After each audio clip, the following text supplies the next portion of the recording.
Ya, itu tadi profil Megawati Soekarno Putri, dan sebagai pasangan dari Megawati Soekarno Putri untuk pemilihan Presiden 2009-2014 adalah Prabowo Subianto. Pemirsa, siapa dan bagaimana kiprahnya? Berikut profil dari Prabowo Subianto. Prabowo Subianto Joyo Hadikusumo. Itulah nama lengkap calon wakil presiden yang diusung koalisi PDI Perjuangan dan Partai Gerindra. Prabowo lahir di Jakarta 17 Oktober 58 tahun silam dan beragama Islam. Putra begawan ekonomi Sumitro Joyo Hadikusumo ini justru memilih karir di bidang militer. Prabowo masuk Akabri Magelang di tahun 1970 dan lulus 4 tahun kemudian. Karir Prabowo di militer tergolong cemerlang. Dalam waktu 22 tahun setelah lulus, Prabowo telah menjabat sebagai Komandan Jenderal Komando Pasukan Khusus. 2 tahun kemudian atau di tahun 1998, Prabowo mencapai puncak karirnya di TNI Angkatan Darat ketika ditunjuk sebagai Panglima Kostrat.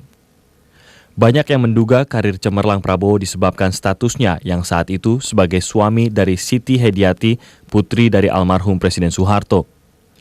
Kejatuhan Soeharto di tahun 1998 tak pelak berdampak pula terhadap karir Prabowo. Setelah dimutasi menjadi Komandan Sesko, ABRI di tahun yang sama, Prabowo memutuskan untuk mengambil pensiun dini. Di titik inilah Prabowo memulai kehidupan barunya. Setelah bercerai dari Siti Hediati, Prabowo mengasingkan diri di luar negeri dan bermukim di Yordania.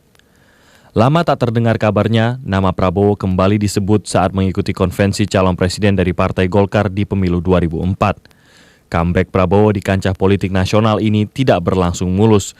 Prabowo gagal setelah kalah dalam konvensi Golkar. Namun kegagalan tidak dialaminya di bidang bisnis. Keahlian sang ayah di bidang ekonomi diterapkan Prabowo untuk membawa perusahaannya, Nusantara Group, meraih kejayaan di bidang bisnis komoditas. Prabowo pun dipercaya untuk menjadi Ketua Umum Himpunan Kerukunan Tani Indonesia periode 2004-2009.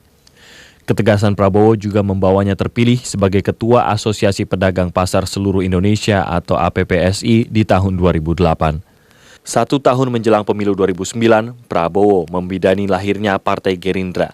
Saat kampanyenya mulai rajin hadir di layar kaca, Prabowo juga mengampanyekan dirinya untuk ikut sebagai calon presiden dalam pemilu. Raihan suara Partai Gerindra sebesar 4,46% dalam pemilu legislatif membuat Prabowo memilih berkoalisi dengan PDI Perjuangan yang dinilai memiliki platform yang sama, ekonomi kerakyatan. Akhirnya dalam deklarasi di TPA Bandar Gebang, Prabowo Subianto resmi dicalonkan sebagai calon wakil presiden bagi Megawati Soekarno Putri.